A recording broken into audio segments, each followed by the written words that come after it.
Just gonna make sure we're recording. Okay. Hey, Mr. Bowen. Okay, so I'm gonna interview you about woodworking and more specifically carpentry. How long have you been a carpenter, and why have you chosen this profession? I was a carpenter right out of high school, so I was a carpenter for 5 years. And I really like working with my hands. I like working outside, and I didn't like sitting down a whole lot. So when I was young, that was sort of my main reasons for doing that, essentially. Okay. What qualities do you look for in upcoming trade workers? People that are reliable, can measure well, are decently physically able to lift stuff, move stuff, climb on things, and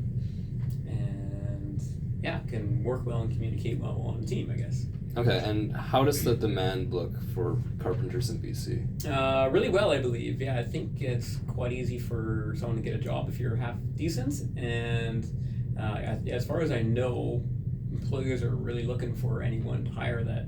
Like, there's more work than people, really. Yeah.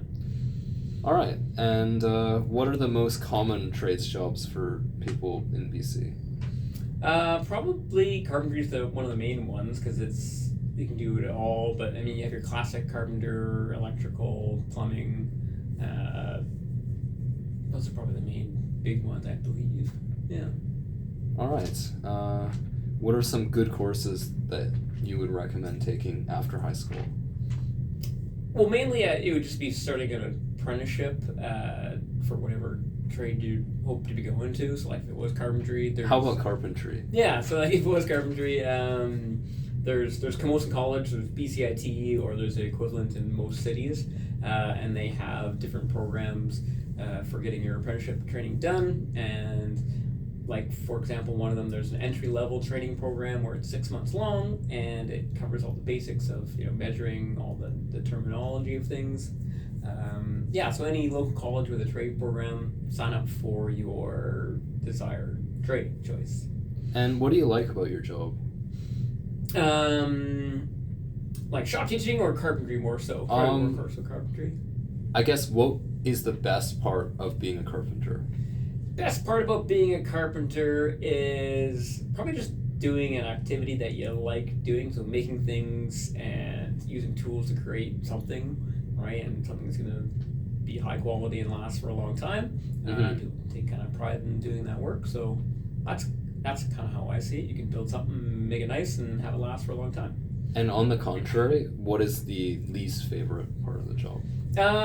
Probably could be the physical side. So, if you're working with something heavy or dirty in the rain or in the mud, in the cold, those days I think are the least fun days for a carpenter.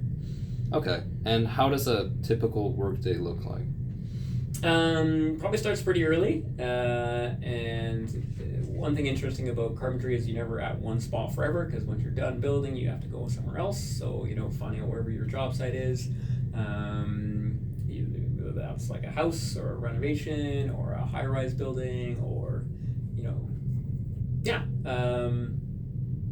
and working with tools, working on a team, working with plans, and building in whatever job you're trying to do, I guess.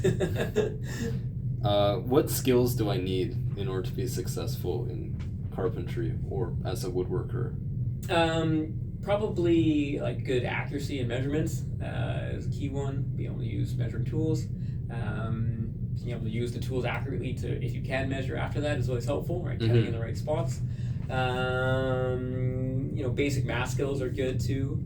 And then, good hand-eye coordination and working well and communicating on a team, I guess. Okay. When should I start carpentry, and who should I go to? Also, where do I go to start out?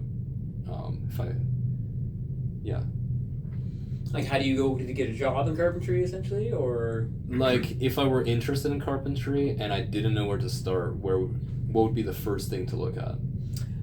Probably, there's two routes. You can go right into working, so you can try to find someone that will hire you, and then you can kind of work it as an apprentice right out of the gates.